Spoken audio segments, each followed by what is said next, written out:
The escalating territorial disputes in the Pacific between China and America's allies create an ever more urgent need for U.S. sea power. But even as China rapidly expands and modernizes its navy, the Trump administration has not proposed enough funds to maintain America's maritime advantage. Beginning with the coming 2019 federal budget, the President and Congress must commit to funding a full, modern fleet, or risk ceding essential U.S. and allied interests. American sea power has secured the Pacific since the end of World War II, assuring safe and open trade, while diffusing conflict throughout the region. Maintaining a powerful navy for these ends is hardly an American innovation. No great state or empire has ever retained its status without preeminent sea power.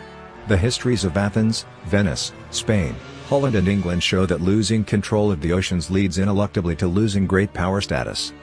The rapid growth and improvement of China's naval forces is the major challenge to American sea dominance today, and likely for the foreseeable future.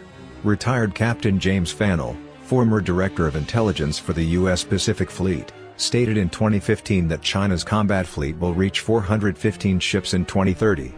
Beijing is particularly focused on adding submarines, amphibious vessels and small surface combatants.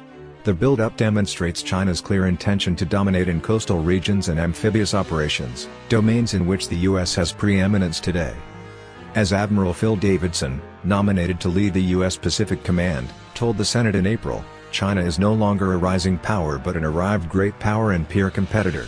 He added that China has undergone a rapid military modernization over the last 3 decades and is approaching parity in a number of critical areas. There is no guarantee that the United States would win a future conflict with China.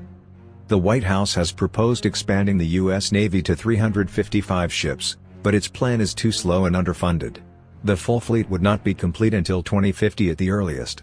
Although President Trump proposes to dedicate $20 billion for new ship construction in 2019, and about the same in constant dollars in each of the next 5 years, the Congressional Budget Office estimates the project requires an additional $6.6 billion a year over the next 30 years. Without increased funding, the fleet will be smaller in 3 decades than it is today, and China's navy could surpass it by 2030. Americans would quickly see the consequences of ceding power in the Pacific.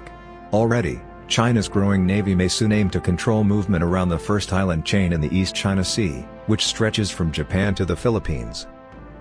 If Beijing gains control of the region, it could hamper America's coordination with its allies and cast doubt on the U.S. security umbrella.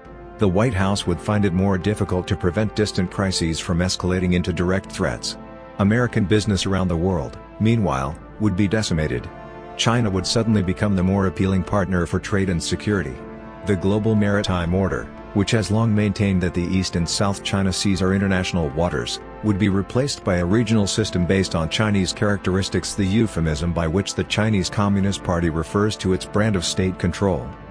This is not a fait accompli. American sea power can be restored. But it will require the U.S. to decide that its status as the world's great power is worth preserving. The Navy's evolutionary approach to modernizing its fleet must be replaced by a revolutionary approach, increasing the current fleet's technological advantage. And by 2035, the fleet should be expanded to no fewer than 375 ships. The U.S. must also prepare to engage China's Navy. That means situating U.S. forces within striking distance of the East and South China Seas, with enough troops on hand to police the region effectively. It also means responding in kind to China's existing provocations. The U.S. should bolster its military and naval support for Taiwan. The Pentagon should lean forward by actively planning to defend the entire First Island chain, as well as to blockade the Southeast Asia Straits, through which oil from the Middle East now flows to China. Conflict may come sooner than most Americans imagine. This month alone, Beijing is reported to have placed anti-ship cruise missiles and surface-to-air missiles on 3 artificial islands in the South China Sea. The U.S. also recently said that American military pilots in Djibouti have been hit with lasers fired from a new Chinese base. The Pentagon has filed a diplomatic démarche requesting that China investigate, but mere diplomacy won't suffice in the game Beijing is playing. Timidity deters nothing. It encourages the increasing Chinese aggression. But so far America's plans to upgrade the U.S. combat fleet have been diffident. To remain the world's dominant maritime force, U.S. sea power will have to be trained, equipped and exercised. On this rests the future of the U.S. as a great power.